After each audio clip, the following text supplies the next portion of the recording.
depuis les premières heures de notre indépendance, après l'assassinat de Sébastien Olympio, le pays n'a vécu que des coups d'État constitutionnels, coups d'État militaires constitutionnels. Nous vivons dans un pays de non-droit, depuis jusqu'à maintenant.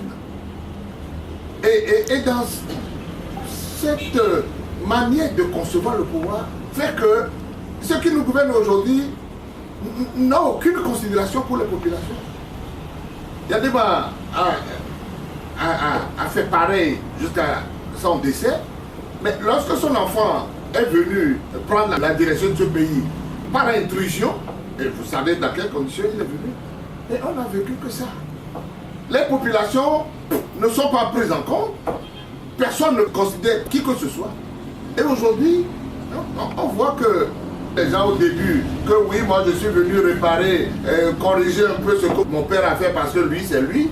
C'est le même personnage qui a dit, ah, mon père m'a dit ne laissez jamais tomber le pouvoir. Parce que vous le laissez tomber, vous ne le retrouverez plus.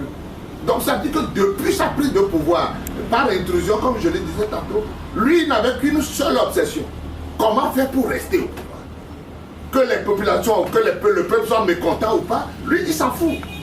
Il a déroulé la chose de cette manière.